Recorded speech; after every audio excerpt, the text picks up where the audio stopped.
ఇప్పుడు newly married ఉంటారు, plus కొత్తగా ఇల్లు కట్టుకున్న వాళ్ళు ఉంటారు, తక్కువ బడ్జెట్లో కంప్లీట్ సెట్ రావాలనుకుంటారు, వాళ్ళందరి కోసమే మన యూనిక్ ఫర్నిచర్ ఒక బెస్ట్ కాంబోతో వచ్చేసింది. ఇదేంటంటే కంప్లీట్ సెట్ వస్తుంది మీకు. కింగ్ సైజ్ కాట్ ఉంది. సపోజ్ కింగ్ సైజ్ కి బదులు క్వీన్ సైజ్ కావాలంటే క్వీన్ సైజ్ ఇస్తాను. కింగ్ సైజ్ ఉంది. King size cot with mattress and 2 pillows plus bedsheet కూడా ఉంది మీకు. ఇది మీరు ఓన్లీ కాట్ మట్టుకే తీసుకున్నారు అనుకోండి, బయట ఈజీగా 20,000 to 25,000 పెడతారు. మళ్ళీ మ్యాట్రస్ కి ఒక 10,000-15,000 పెడతారు. పిల్లోస్ సపరేట్, బెడ్షీట్ సపరేట్, ఇది ఒక సపరేట్ 35,000 to 40,000 బడ్జెట్ అయిపోయింది. ప్లస్ అదే కాకుండా ఇంకోటి వార్డ్రోబ్ ఇస్తున్నారు. 2 door ది వార్డ్రోబ్ ఇస్తున్నారు. క్వాలిటీ కూడా చాలా బాగుంటుంది, హెవీగా స్ట్రాంగ్ గా ఉంటుంది మీకు.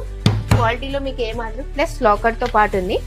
డ్యూయల్ కలర్ లో ఉంది చూడండి మీకు. కాట్ ఎలా డ్యూయల్ కలర్ లో ఉంది, వార్డ్రోబ్ కూడా అలా డ్యూయల్ కలర్ లో ఉంది. ప్లస్ దాంతో పాటు ఒక బెడ్ సైడ్ టేబుల్ కూడా ఇస్తున్నాను మీకు. ప్లస్ ఒక బెడ్ సైడ్ టేబుల్ కూడా ఇస్తున్నాను విత్ 2 drawers వస్తుంది. ఓపెనబుల్, లైక్ ల్యాంప్ గానీ, మన మొబైల్ చార్జెస్ నైట్ పడుకునేటప్పుడు వాటర్ బాటిల్ ఏదైనా పెట్టుకోవచ్చు. అదే కాకుండా మెయిన్ గా మనకు ఇష్టమయ్యేది డ్రెస్సింగ్ టేబుల్. డ్రెస్సింగ్ టేబుల్ లో మీకు 2 feet వస్తుంది. Inside storage, bangle rods with light తో పాటు, ప్లస్ మనం కూర్చొని రెడీ అవ్వడానికి స్టూల్ కూడా వస్తుంది. ఈ కంప్లీట్ సెట్ బయట తీసుకున్నా అనుకోండి ఈజీగా 60,000 to 70,000 పెడతారు. బట్ మన యూనిక్ ఫర్నిచర్ లో Christmas and new year offer మన వ్యూవర్స్ కోసం 41,999 కి ఇస్తున్నానండి. Best price, best offer, plus quality కూడా బెస్ట్ వస్తుంది మీకు. యూనిక్ ఫర్నిచర్ అంటేనే ఫ్యామిలీ, ఫ్యామిలీ అంటేనే యూనిక్ ఫర్నిచర్ అండి. ఒక్కసారి మన యూనిక్ ఫర్నిచర్ కి విజిట్ అవ్వండి.